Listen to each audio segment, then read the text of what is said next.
Hello once again, people of the Long Dark, survivors.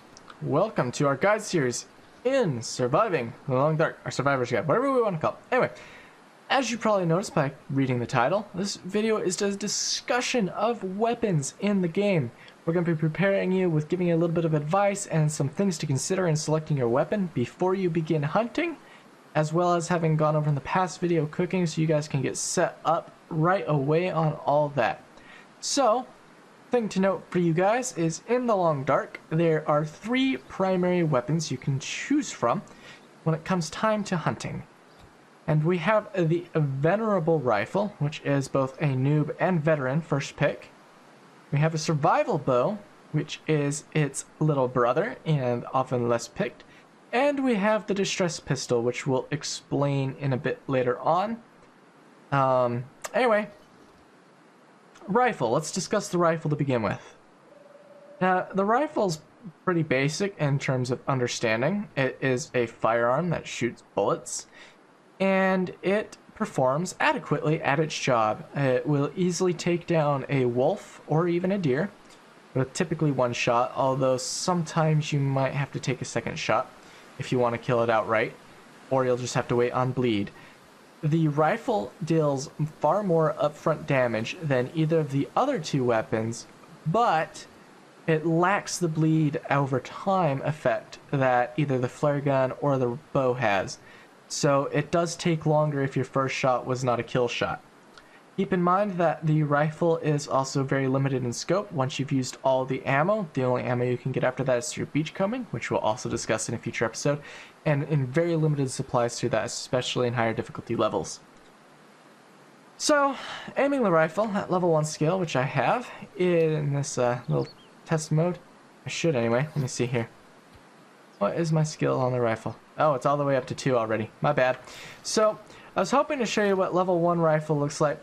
As you can see, with level 2 skill, my rifle sway is very limited. With level 1, it's far more pronounced, and of course, the longer you aim, the more your sway becomes.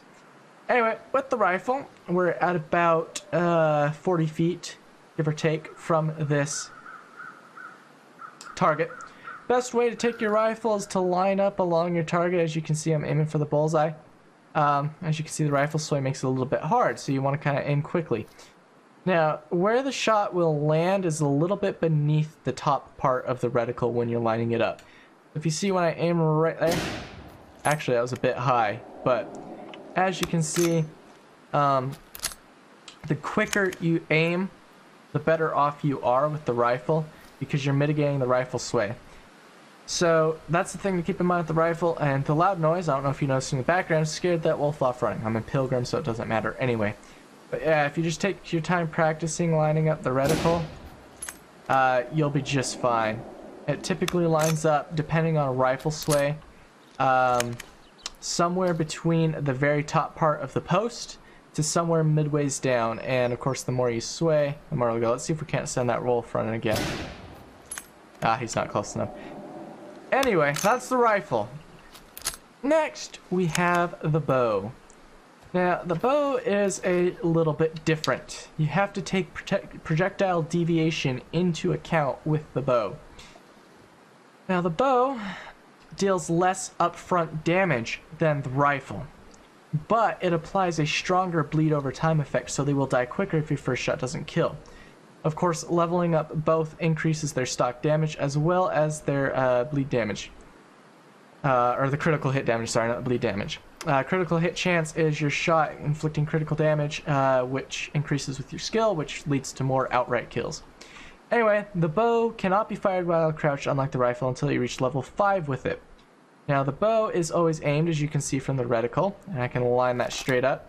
And the best thing to do with the bow is to fire pretty much immediately after lining your shot up, although you can kind of hang on to your shot for a little bit. Bow sway is far less pronounced than rifle sway.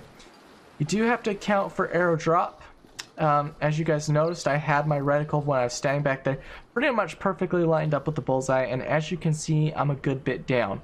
So over 40 feet, the arc is, I don't know how many degrees this would be. I'm not mathematically inclined to figure that out, but it's at least a good probably 4 or 6 inches of drop, give or take, per 40-50 feet of distance traveled.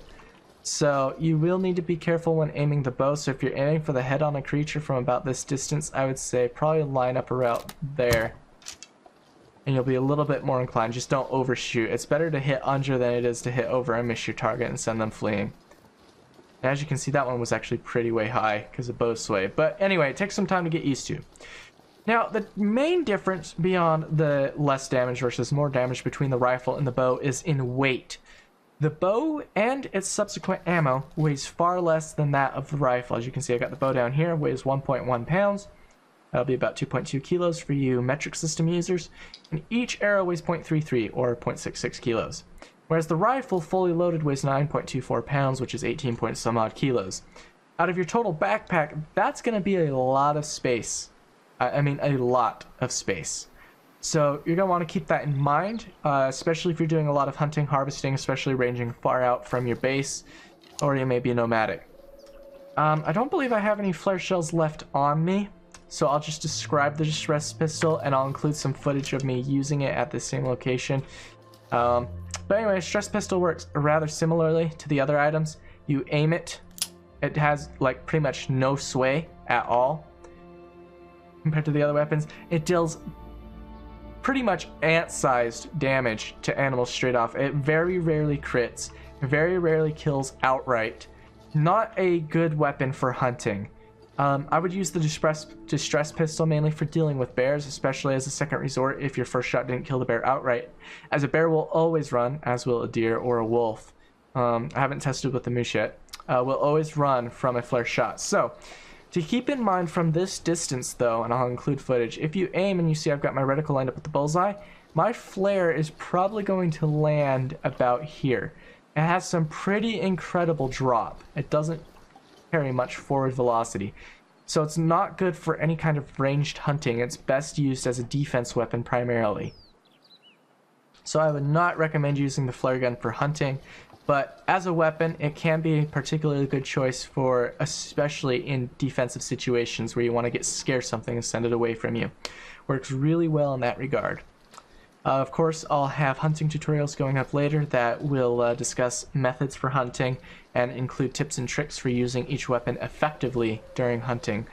But that's the main differences between the weapons and their stats, and it's going to be up to you to balance out how you want to play. Of course, the rifle's going to scare animals away, whereas the bow probably will not. And distance is a thing to keep in mind as well. But I prefer, personally, your mileage may vary, the bow. Due to its lighter weight, it allows me to carry more and handle more weight at any given time comparatively to the rifle. Whereas the rifle has certainly more stopping power out of the gate.